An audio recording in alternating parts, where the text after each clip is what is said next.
Hi, welcome to the next video in this section, putting it all together, part 8. I'm going to get into some sound effects now. I'm just going to do a couple of simple sound effects, because sound effects generally are the kind of sounds that when you're making a track you'll have an idea and then you'll kind of experiment with this and that. They're not kind of the thing you would normally program before you make a track.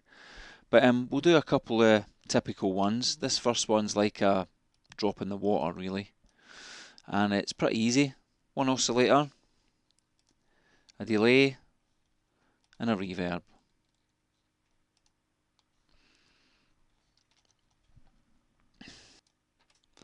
Okay, the only one difficult thing about this patch is the actual waveform.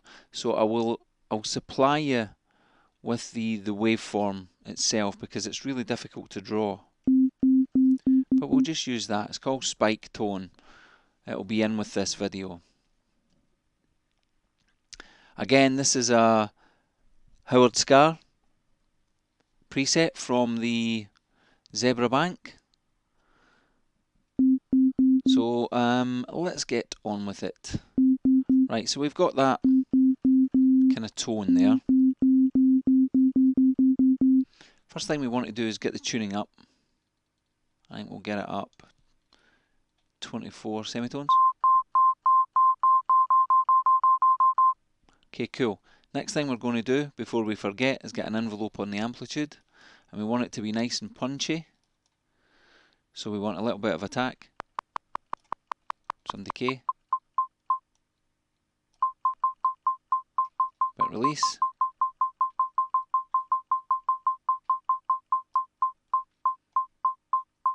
Okay, good. Now we want an envelope for the tuning, so envelope 2.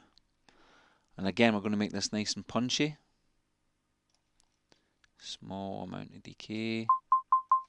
It's going to be up here, so bring it all the way down, giving us that kind of hollow type sound.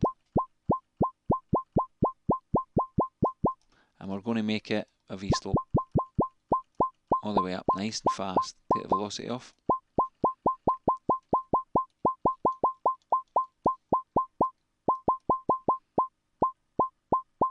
Okay, that's really well controlled now. That sounds good. We just go and check some of the stuff in the global settings. Oh, we should have turned those off.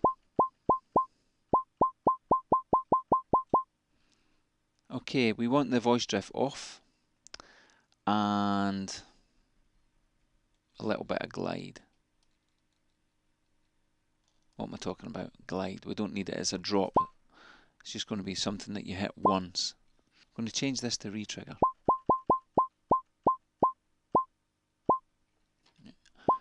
Okay, let's increase the volume there. And let's have a look here.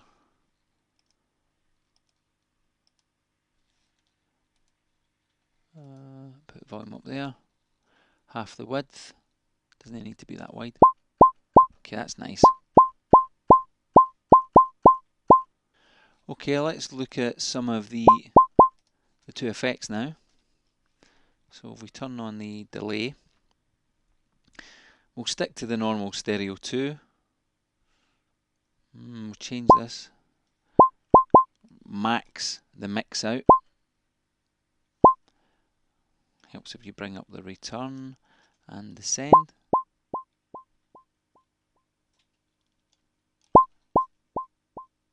That sounds not too bad there.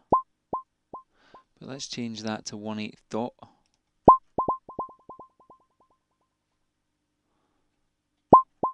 Yeah, that's better. Sounds good.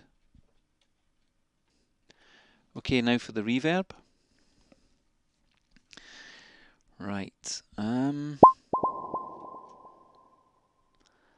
just mess around with the set and see what we can get. Let's put some pre-delay in for a change.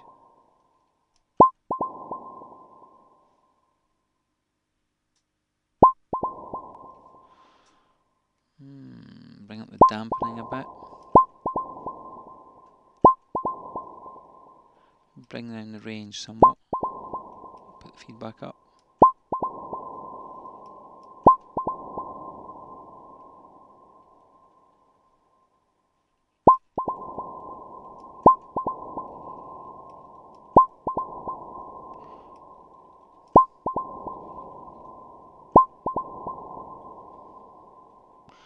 Okay, that's sounding interesting, but I feel like I've missed something. It's got to be something to do with the delay that doesn't sound. Let's try putting this feedback up a bit. Ah, that's what I'm after. That's better. Hear it delaying away in, and we'll bring up the high pass somewhat. That's it. I'm just trying to get it to delay away into the background, but not too bubbly.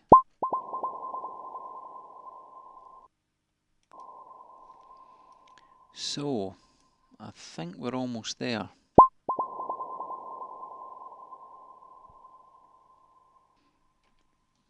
I think that's pretty much it.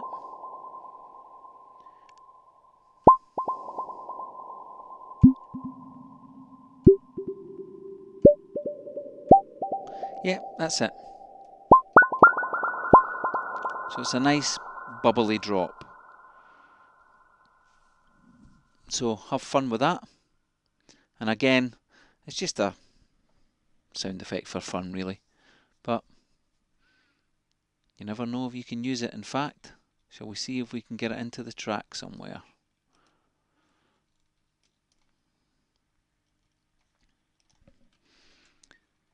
Okay, what about there?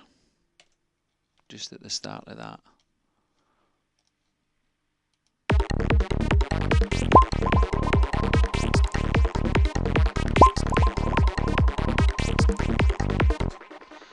Okay, so got my two bubbles.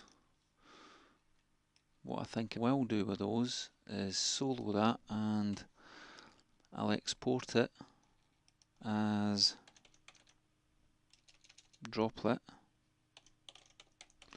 I'll drop it into the audio folder,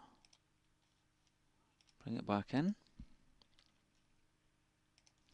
Oh. And then what I'm going to do, I know this is a bit different from what we've been doing, but it's just fun after all. Just going to cut that in half.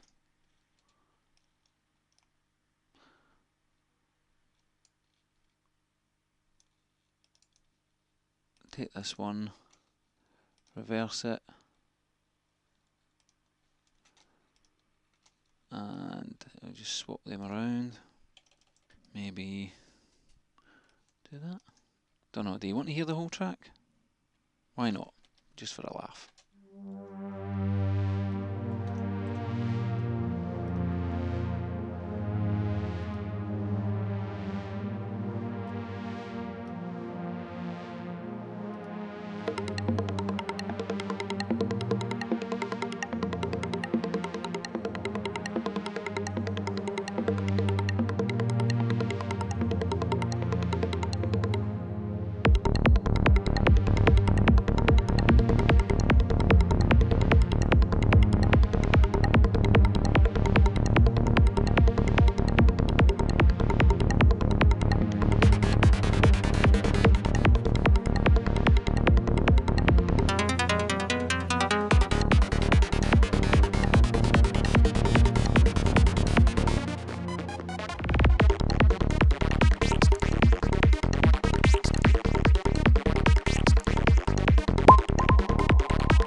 Good fun. Anyway, see you in the next video. Hope you enjoyed this one. It was a nice little short one, but it's a cool little effect and you can mess around with it loads.